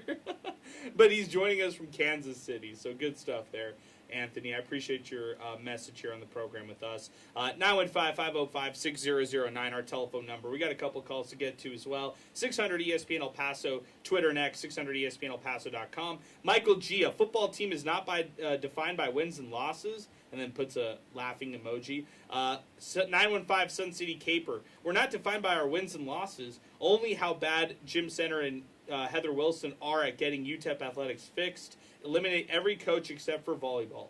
This is, we got a bunch of comments coming in still on the program. 915-505-6009. That's our telephone number. 600 ESPN El Paso, Twitter next, 600 ESPNElPaso.com. Salt Flats Rebels. San Diego has similar issues, but that doesn't stop San Diego State from being competitive. Talking about the geopolitical standard, okay? They were a program that, aside from a few years ago in the 90s with generational players coming through in Marshall Falk, was flat out terrible for decades until Hoke and Long just takes the right leadership.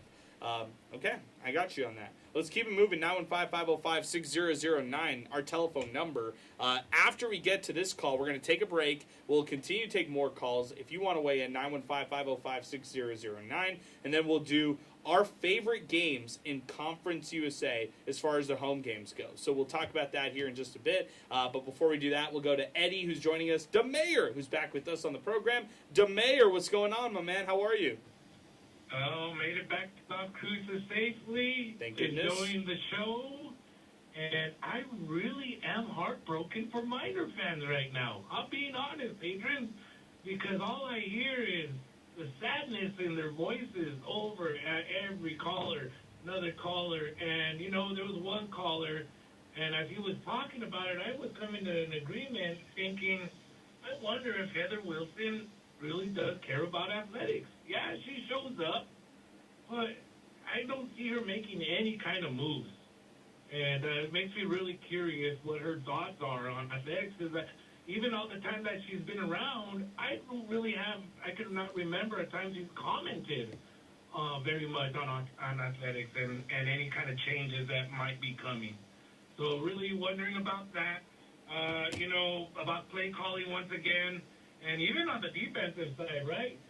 There was a fourth down, and Aggies lined up to fake it, and people were calling it out. They're probably gonna fake. It. Sure enough, Aggies fake it. First down, Aggies. And that's another example of the IQ. I'm wondering about the coaching staff.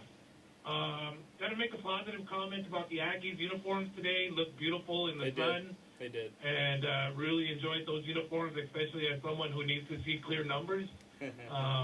Very, very helpful whenever they have beautiful uniforms like that. The crowd was great. The game was exactly as I was hoping for, an exciting game. And for me, Adrian, you know me, I'm walking out a happy guy, getting back to Las Cruces. And, another thing, Adrian, is, it was 4th and 11, right? And Miners long pass down the line, make the first down. I thought they were sealing it right there. Yeah, I thought it was over. Other people did, and then you guys already talked a lot about it, the prevent defense or lack of prevent defense, whatever you want to call it, by the Miners. Adrian, I'm wondering what was going through your head. I look over to my left, 21 seconds on the clock. I have my notes right in front of me. And 21 seconds left on the clock, and you get up, and I see your facial expression But I'm just wondering what is grinding in your mind. You know me, Eddie. I'm a level-headed person. So, like, you know, games we bring the energy, right? Sal, Chris, Zay, we bring the energy to this because we want this to be a fun show. We want people to feel the ability to talk either way. If they want to spin it positively, if they want to spin it negatively, they could talk either way on this show. So we just want to be fair. And hold things or hold teams or hold coaches, whatever, hold players accountable in these situations and stuff like that. So I got up simply because I knew it was over. Like I walked out. I knew the game was over. You boot that back to UTEP with 35 seconds. They're not scoring. Like, I was confident. I confidently walked to my car, had zero traffic, got back to the station in ample time, got to listen to all the post-game show, listen to all the comments and everything, and I was confident. Like, I did not expect them to score on that final drive. So that was what was going through my head, is that last touchdown was the nail in the coffin. How do you allow a team to score the game-winning touchdown with less than a minute left? Like, that still is, like, blowing my mind here, Eddie. It was mind-blowing watching it, Adrian, and again, I'm so hard. I really am. I'm being honest when I say this because I have a lot of friends that are Miner fans and that help the Miners out. And I hear it in the voice, and I'm so sad, especially, there's a caller that said there's little to no hope. And even, that, goes along with what happened to the volleyball team, so heartbreaking for them, right? Yeah. And, all the callers, what do we do? What do we do? What direction do we go? Well, you just had a caller who, and other callers have said, that guy is the guy. And, it would be interesting to see Mr. Mario Mocha be down in El Paso and do the wild things he could do. You know what I mean? Because we know him well enough. He does stir some things up. So, good luck to him, whatever happens with him. And it's just a whole wild thing. College athletics are wild these days. Great show, MinerTalk, my favorite post-game show, as always. Love you guys. Have a great evening. We love you too, Eddie. Appreciate you, man. Thank you for weighing in. 915-505-6009, our telephone number. Let's do this. Let's take a break. When we come back, I've got them, Sal. I got the whole list right here. It's the best home games in Conference USA history that UTEP has won over the last 20 years. So we're talking good. We're talking mostly positive for these right here. So we'll do that. We'll talk about those. If you've got a favorite that you want to throw our way, at 600 ESPN El Paso. You can give us a call, 915-505-6009. New Mexico State defeats UTEP 34-31. We are live. Inspo Lens, YouTube, Twitter, and X. Thank you for all the people who are watching us currently live right now. Shout out to Chris Collins, who's joined us this entire show as well. We'll take more calls if they come, 915-505-6009, and we'll continue to run this game down here on the program. New Mexico State wins in the Battle of I-10, the 102nd edition of this rivalry series. We'll be back right after this on 600 ESPN El Paso.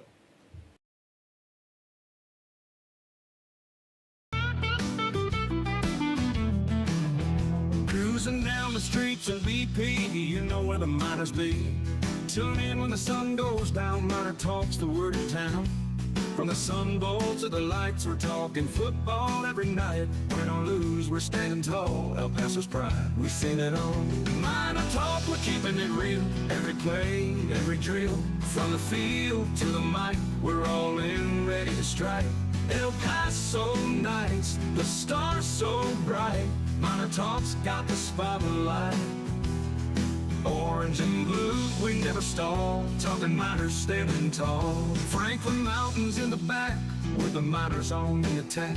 We break it down every snap. With every fan, we bridge the gap. The Rio Grande that flows so wide. MinerTalk's our city's pride. From the lows to the heights, we're here for those game nights. MinerTalk, we're keeping it real. Every play, every drill.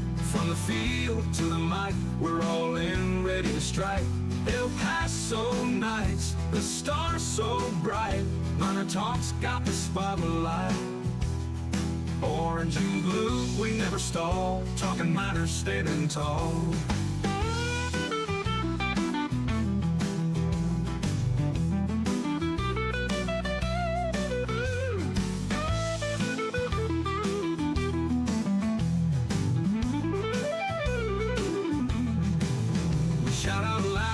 Miner crowd, every voice we make it proud.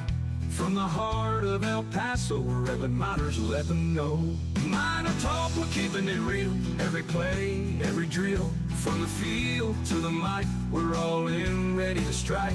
El Paso nights, the stars so bright. Miner talk's got the spotlight. Orange and blue, we never stall. Talking miners standing tall.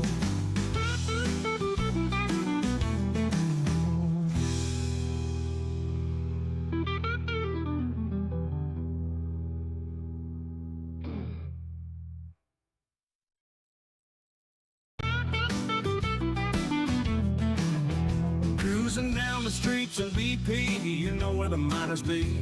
Tune in when the sun goes down, Miner Talk's the word of town. From the Sun Bowl to the lights, we're talking football every night. Win or lose, we're standing tall. El Paso's pride, we've seen it all. Miner Talk, we're keeping it real. Every play, every drill. From the field to the mic, we're all in, ready to strike. El Paso nights, the stars so bright. Miner Talk's got the spotlight.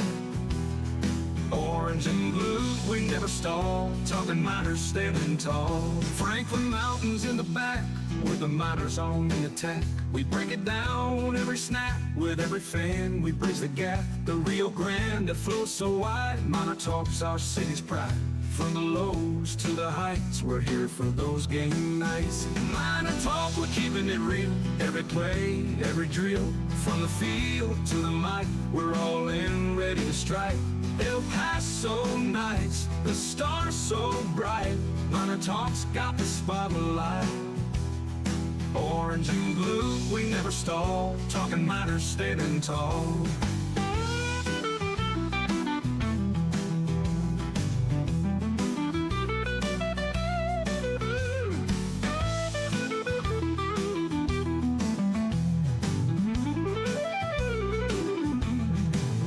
Shout out loud, the miner crowd. Every voice, we make it proud. From the heart of El Paso, wherever miners let them know. Miner Talk, we're keeping it real. Every play, every drill. From the field to the mic, we're all in, ready to strike. El Paso nights, the stars so bright. Miner Talk's got the spotlight. Orange and blue, we never stall. Talking miners standing tall.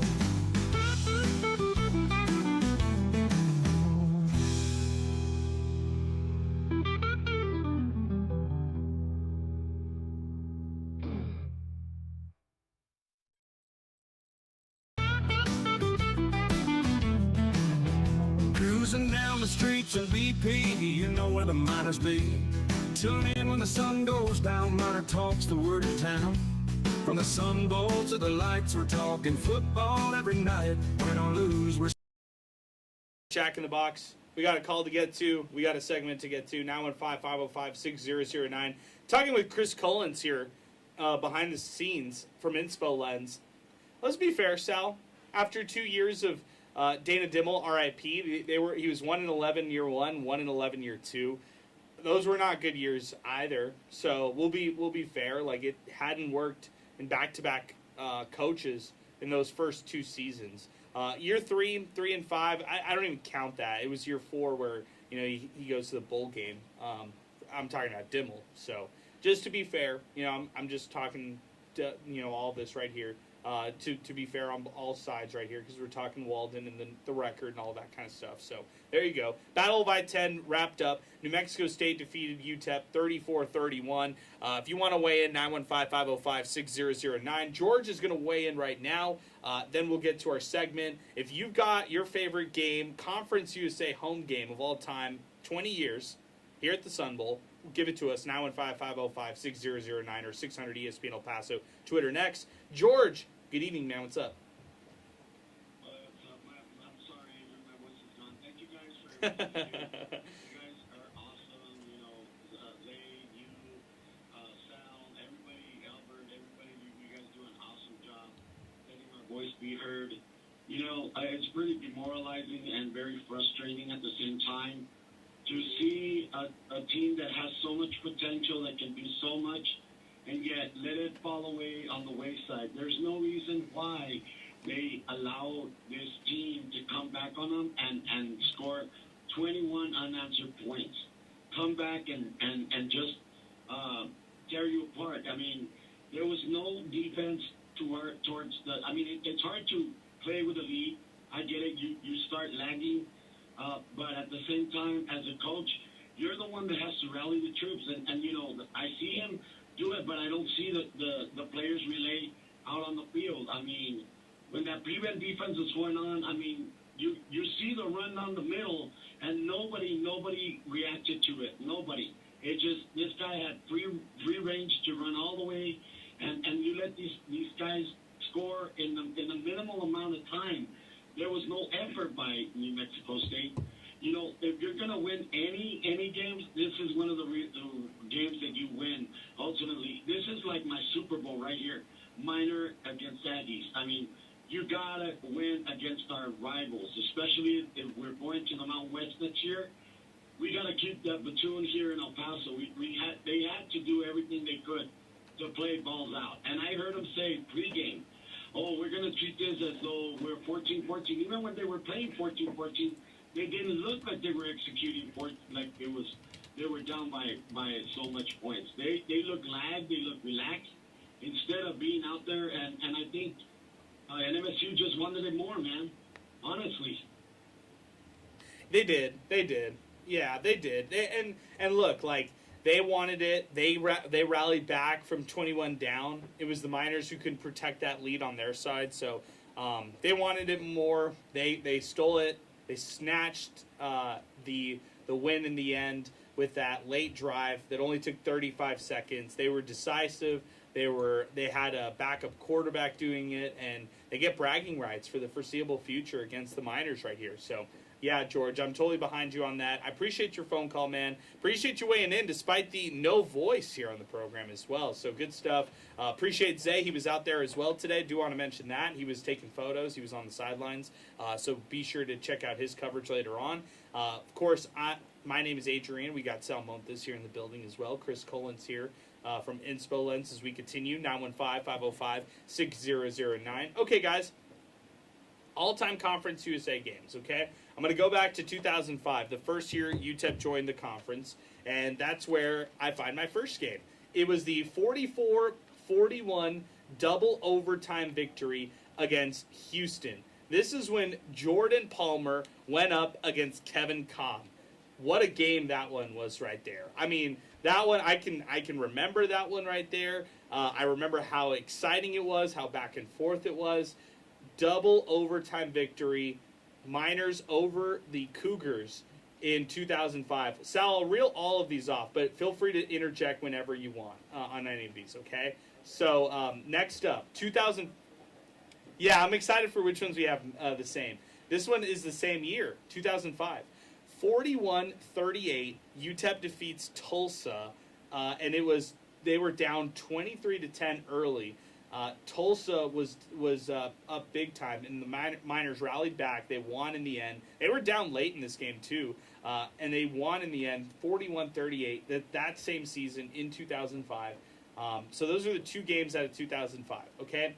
2006, you know which one I accidentally put, Sal? I accidentally put their overtime loss to Texas Tech, 38-35. Graham Harrell versus Jordan Palmer. Great game, one of the greatest games for sure, but not a conference game. But it's crazy because that time there were so many good games at home for the Miners as well. Like, what a program it was back then. So I get it. I understand the confusion because you're just thinking about how exciting it was to be a Miner fan. 2009, now we'll go to real ones at a Conference USA, versus a ranked Houston team. They won 58-41. Case Keenum versus Trevor Vitito and Donald Buckram. Don't forget about Buckram in that game. Absolute baller.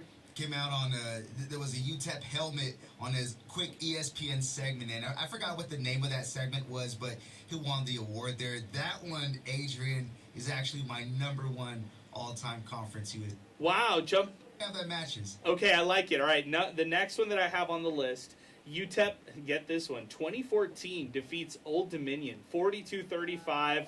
Taylor Heineke versus Jameel Showers. You know what's crazy? We talked about this game. For other reasons, right? Talked about it for other reasons. I think this is one of the games that had like the most NFL players on a field for UTEP at that time against the Conference USA team. There's like 3 other players that I'm forgetting right now, but that's so crazy to think about, man. Okay, that year they also went bowl. They were bowl eligible. So there you go. 2016, UTEP defeated North Texas 52-24. Aaron Jones's last game, he broke the all-time rushing record at UTEP in that matchup. Had a wonderful performance, over 400 rushing yards and 4 touchdowns. Like, that one was a banner type game. And then the only one that I have from this decade, Sal, UTEP 19, Louisiana Tech 3, the Gavin Hardison and Deion Hankins type of effort. That game made them bowl eligible that season. That was a really good defensive effort by the Miners that time. And yeah, those are the games right there, Sal. Which ones did you have? So I have that one on my list as well at number 3, but I'll go 1 through 3 real quick. Or 1 through, I have 8, but I'll do 5 because you did 5. So number 1, UTEP versus Houston in 2009. I was at that game. I was able to rush the field. And my number 2. You rushed the field? I think we've had this conversation. I did, yeah. My number 2, how about this one? 58-13 against UCF. The Jose Martinez game. Oh. Hey, Jose, I was there. The 60-yarder? It was like a Saturday afternoon. The sun was out. It was atrocious. But that game had so much. I can't remember the name of the defensive player who got it, but they pitched it to Josh Ferguson. It was a scoop and score, and as the defender was falling down, he lateraled it to Josh Ferguson, and he ran it all the way back. So I remember that play. That was an insane game as well. Number 3, UTEP La Tech. We mentioned that one. Number 4, how about this one? In that same 2009 season, I think on a Wednesday, Adrian, playing on Wednesday before it was cool in the MAC and in future conference, USA, 28-24 over Tulsa. Donald Buckram runs it in for the game-winning touchdown, and it was a season that had promise at times, didn't go bowling that year, but a lot of close games. And my number 5, Adrian, UTEP Middle Tennessee, 24-21 in 2014 to give them 7 wins on the year. Those are good ones, Sal. And I like your number 1. I think your number 1's my number 1, too. I agree with you. Any honorable mentions? No, I didn't come up with any. Tonight would be an honorable mention. Today's game is an honorable mention. What are your honorable mentions? Honorable mention number 1. This one back in 07, UTEP versus Tulsa, 48-47. That's one I have. Yeah. All over my Tulsa's all over my list in favorite games. Basketball as well. Another honorable mention. It was a loss, Adrian, but I discovered one of my favorite NFL players of all time in that game. UTEP versus East Carolina, 45-42. Chris Johnson. Wow. A complete beast on the field. I don't know how many touchdowns he had. I don't think he had many, if he had one at all. Got a lot of yards, though, but just to see the sheer speed on this guy was insane, and I was at that game as well. How about this one, too? Are you ready? Another one of my favorite my favorite players in the NFL, this being Matt Forte. UTEP over Tulane, 34-20, and this was, if I can find it on my list, I got it right here on the website anyway, October 14th, 2006. Man, those are great ones, Sal. I feel like, yeah, exactly. And I feel like these are extra sentimental for us because now we're talking like half of these doing them as fans, and then half of these, well, not half of these, maybe like 1 or 2 of these doing them as like MinerTalk members. So haven't done a lot of them where we've talked, banner type games after Conference USA games here in the last MinerTalk era, I should say.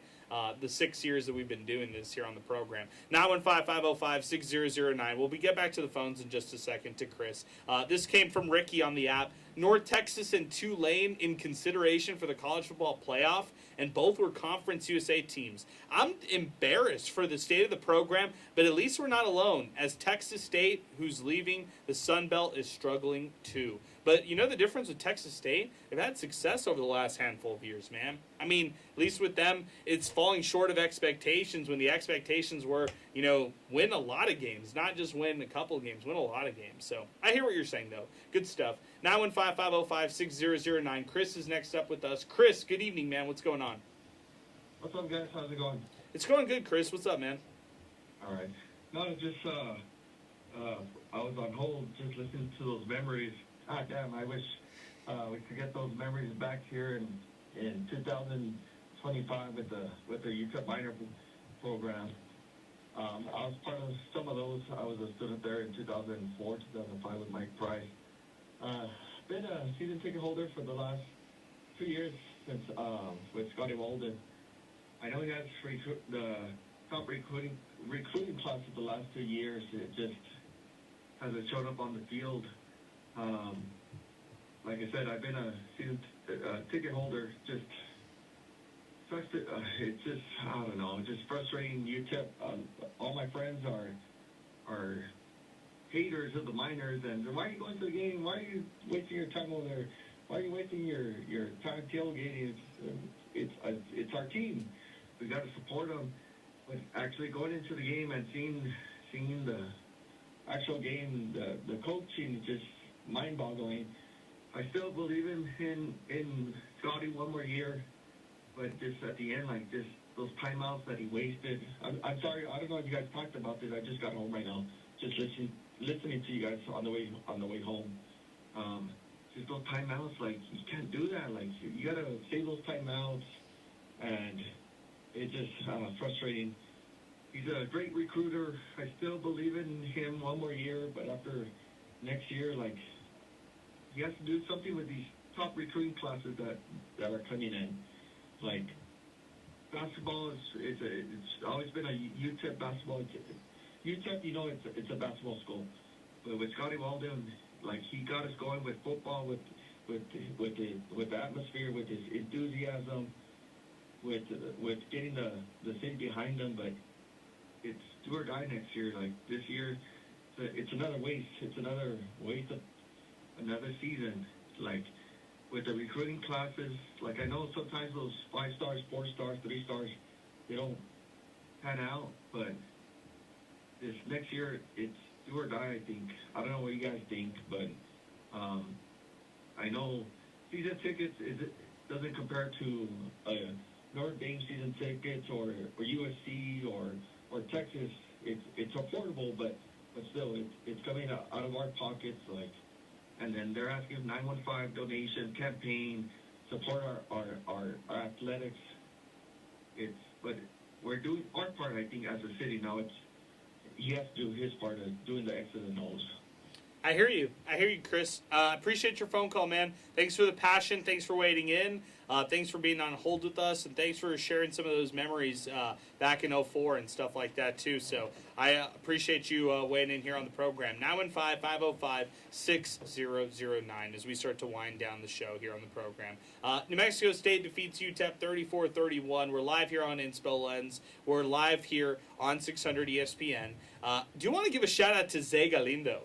How about the University of UTEP, Sal, the thing that you coined here with us on the program? We love to clap at the guys who say University of UTEP. Zay puts University of UTEP over a prospect that received an offer from UTEP, and the tweet itself has 1.4 million views. How about that? I love it. Not enough. Come on, let's get those up.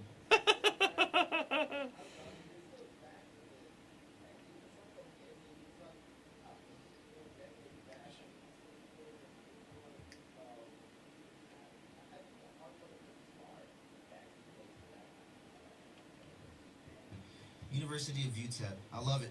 University of UTEP back at it. 915-505-6009. 600 ESPN El Paso, Twitter, and X. Nick Coppola is a friend of the program. He was out there as well. He gave some final thoughts. Check him out on social media, Nick Coppola, for all that he had to bring for this one. Posted the Tony Sanchez postgame show. Also said that Scotty Walden thought it was Dejon Stanley's 57-yard rushing touchdown that was the turning point of the game, which tied the game 21-all. I don't know if that necessarily was. There was also, the roughing the passer penalty, the roughing the passer penalty against the Miners that ended up pushing back that interception that could have happened by Micah Davey. You could pin at that one. You could also talk about the third quarter interception by Skylar Locklear. Like, there were a lot of different turning points in this game, but it went back and forth, and to just call 1 or 2 points is like the turning points. I mean, this is just an attitude. Winning's an attitude, Sal, and bottom line, if you're a team out there that really wants to win, you'll do it. You'll find what it takes to win games. UTEP's just not ready for that. The 2025 version of UTEP isn't ready to win at the football level. No, and you've seen it pretty much up until the very last game. That's going to be your last chance to see if it's changed or not from the previous 11. Go with the numbers. Believe whatever they tell you or don't believe it. However, when it comes to like pinpointing it on one thing, it's not necessarily the case, because there's a good chunk out of things that hindered UTEP that were caused by UTEP as well. The other part, the Aggies just were able to make the play there. Flip it around, though. Flip it over for the Aggies. They had a lot of self-inflicted wounds. Exactly. You know what I mean? The game was up in the balance. It just came down to who was going to score last, and just happened to be the Aggies the way that this one was going. Hey, I want to give a big shout out to all of our sponsors here on the program. Jack in the Box, thinking way outside the box and open 24/7 because cravings don't have a curfew. Boomy Dental, rooted in El Paso. Boomy Dental, inspired by you. Mention El Paso Roots when you give them a call. You can get 30% off your treatment and your cleaning, plus exam and x-rays for just $99. Check out Boomy Dental online at BUMIdental.com. Stop by at 1612 Lee Trevino or give them a call at 915-591-2525 today. Also, I'm rocking the Orange Swarm Thomas Adams Apparel hat. You could stand out with custom orders. If you like this, if you got a business, if you got somebody that you want to make a hat for out there, check out thomasadamsapparel.com today to start your custom design, elevate your style. You can actually buy one of these Orange Swarm hats on their website. Also, the Blue Blaze and We Fence hats. They're all available online at thomasadamsapparel.com. And then, in part by New Start Homes, 915 Tours, in the District Pub and Kitchen West. Sal, closing thoughts tonight. Battle of I-10, the 102nd edition. Miners fall short in this game. I think it was one quarter of really good football, something that you had hoped to see, but just couldn't get anything going the rest of the way. Defense let them down. Offense let them down. Complimentary football is what you want to see, and at least you got to experience some of it. There you go. That's a good way of putting it. 16,677 fans in attendance today.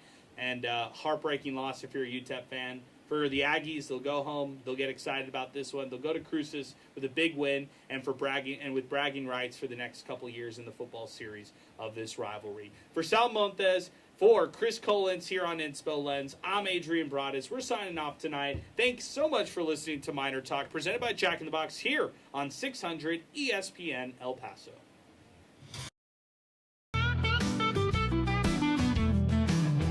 Cruising down the streets of BP, you know where the Miners be. Tune in when the sun goes down, MinerTalk's the word of town. From the Sun Bowl to the lights, we're talking football every night. Win or lose, we're standing tall, El Paso's pride, we've seen it all. MinerTalk, we're keeping it real, every play, every drill. From the field to the mic, we're all in, ready to strike. El Paso nights, the stars so bright. MinerTalk's got the spotlight. Orange and blue, we never stall. Talking Miners standing tall. Franklin Mountains in the back, with the Miners on the attack. We break it down every snap. With every fan, we bridge the gap. The Rio Grande that flows so wide. MinerTalk's our city's pride. From the lows to the heights, we're here for those game nights. MinerTalk, we're keeping it real. Every play, every drill. From the field to the mic, we're all in, ready to strike.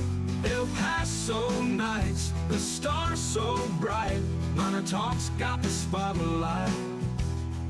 Orange and blue, we never stall, talking miners standing tall.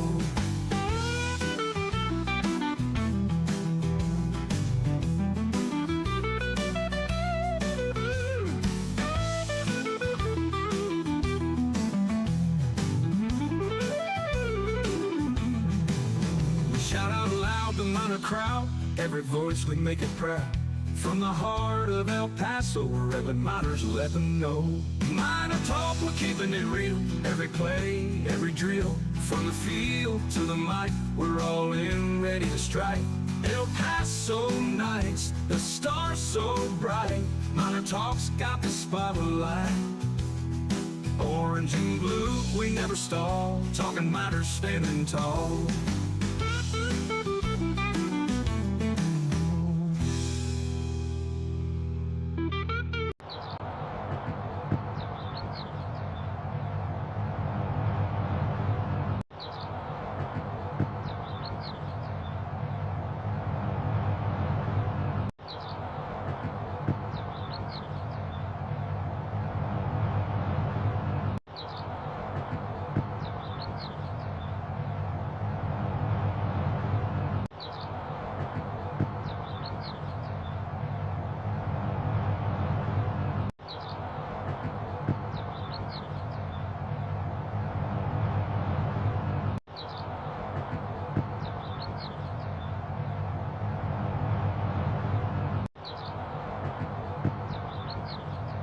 Coming up next, we got MinerTalk with Adrian, Sal, and Zay on 600.